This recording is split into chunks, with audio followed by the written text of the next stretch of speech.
There are about 300 million people in the United States, and we have, get this, 640 million credit cards. Now, those credit cards can be a lifesaver. They can also be the cause of big financial problems. So how do you find a credit card that's not a ripoff? Well, joining me now from Boston is Beth Gamble. Beth is a member of the American Institute of Certified Public Accountants Financial Literacy Commission. Next month, of course, Financial Literacy Month. So we're getting a head start, Beth, and we want folks to get the best credit card to fit them. Because let's face it, it is something you do have to have in life these days.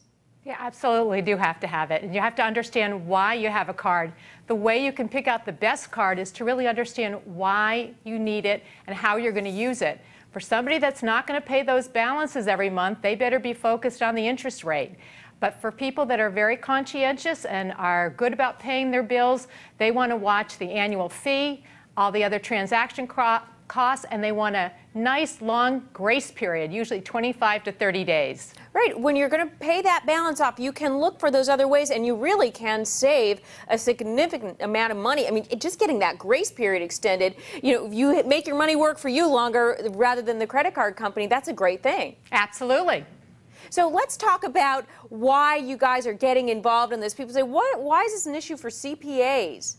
Well, CPAs are people who are obviously very involved with the finances of their clients, and they really do care about this. And we also recognize that we are 300,000 members, and we have the ability to make a huge impact in the United States. And so the combination of the power of our numbers and our involvement with people's finances make us a perfect group to support financial literacy, and it's so important. Absolutely. I mean, we have between $750 and $800 billion in credit card debt. That's pretty scary to think about, that this country has that much debt out there that's financed at a pretty high rate.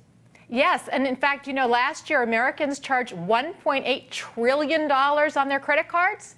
That's a pretty staggering number. 1.8 trillion. How many zeros there? I don't even want to think about it. A lot of them. It makes sense then. So your advice right off the bat there is think about how you're going to use the card, think about how you're going to pay it off, and be honest with yourself. If you're going to carry a budget or a balance month to month, okay, that's fine, but then make sure you're looking at the interest rate. What about balance transfers and things like that? I know a lot of people think, hey, that's in a way an interesting way to manage their money, because they open up a new card that's 0% financing for a period of time. I also see that as a way to get into a debt trap. It certainly is, Mary. I heard on your earlier story this topic, teaser rates.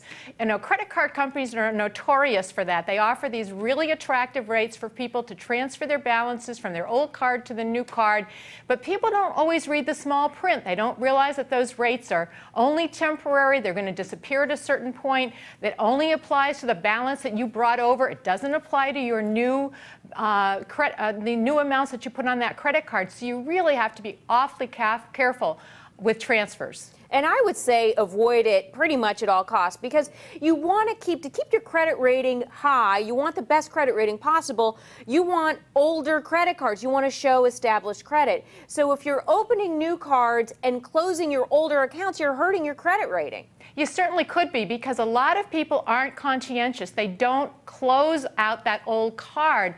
So they leave themselves open to, first of all, identity theft. It could be that somebody else starts using that card and uses that number.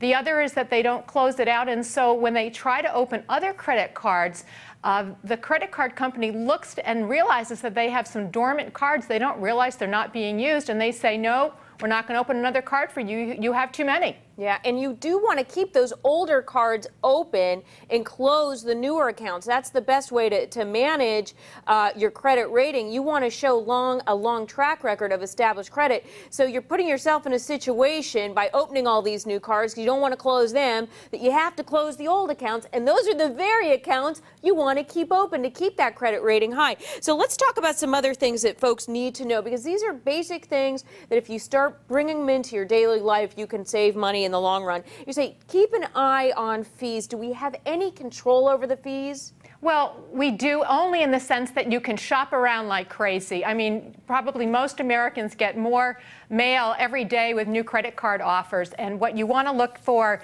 is the vast number of fees. There's annual fees, cash advance fees, balance transfer fees, late payment fees, fees for exceeding your credit limit. Read the small print. I mean, it is not easy to read, but it is really important. You also need to check that the annual interest rate. Is it a variable rate? Is it a fixed rate? Under what terms can they change the rate? So it's really important for the consumer to read very carefully and choose the cards that are best for them. And while people see that as an annual rate, what they don't understand is how often it's compounded. And that's where you get into the trouble. It's not once a year.